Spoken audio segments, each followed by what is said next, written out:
ఈ వీడియోలో మనం భగవద్గీత అధ్యాయము 6 శ్లోకము 23ను పరిశీలిద్దాం. ఈ అధ్యాయం పేరు ధ్యానయోగం. ఇక్కడ శ్రీకృష్ణుడు యోగానికి ఒక స్పష్టమైన మరియు శక్తివంతమైన నిర్వచనాన్ని ఇస్తున్నాడు. మనస్సును నిగ్రహించి ధ్యానంలో స్థిరంగా ఉండటానికి ప్రయత్నిస్తున్న అర్జునుడికి యోగం యొక్క అసలైన లక్ష్యం ఏమిటో వివరిస్తున్నాడు. మొదటగా ఈ పవిత్ర శ్లోకాన్ని భక్తితో విందాం. తం విద్యా దుఃఖ సంయోగ వియోగం యోగ సంజ్ఞితం స నిశ్చయేన యోక్తవ్యో యోగో నిర్విణ్ణ చేతస. ఈ శ్లోకం అర్థమేమిటంటే యోగమంటే దుఃఖంతో ఉన్న సంబంధం నుండి పూర్తిగా విడిపోవడమేనని తెలుసుకో. ఈ యోగాన్ని దృఢ నిశ్చయంతో నిరుత్సాహం చెందని మనస్సుతో సాధన చెయ్యాలి.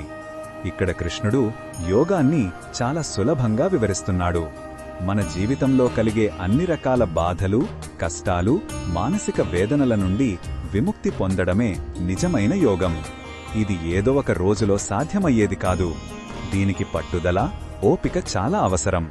అందుకే నిరుత్సాహపడకుండా సాధన చెయ్యాలని చెబుతున్నాడు.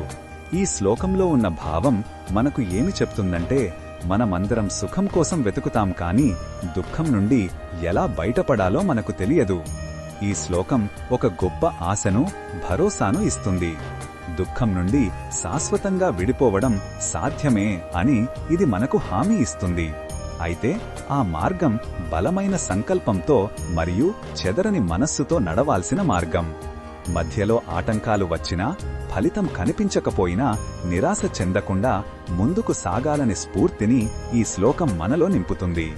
ఈ బోధనను మన దైనందిన జీవితంలో ఎలా ఉపయోగించుకోవచ్చంటే మనకు పనిలో ఒత్తిడి, కుటుంబంలో సమస్యలు లేదా భవిష్యత్తు గురించి ఆందోళన కలిగినప్పుడు దానిని దుఃఖంతో ఉన్న ఒక బంధంగా గుర్తించాలి.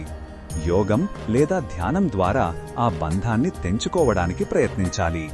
ప్రతిరోజు కొంత సమయం ప్రశాంతంగా కూర్చొని మన శ్వాసపై దృష్టి పెట్టడం ఒక మంచి సాధన. మనస్సు ఎన్నిసార్లు దారి తప్పినా నిరుత్సాహపడకుండా మళ్లీ మళ్లీ ప్రయత్నించడమే ఈ శ్లోకం చెప్పే నిశ్చయం మరియు అనిర్విణ్ణ చేతస్సు. ఈ పట్టుదలే మనల్ని దుఃఖం నుండి దూరం చేస్తుంది. మరిన్ని భగవద్గీత శ్లోకాల అర్థాన్ని తెలుసుకోవాలంటే మా తదుపరి వీడియోలను తప్పకుండా చూడండి.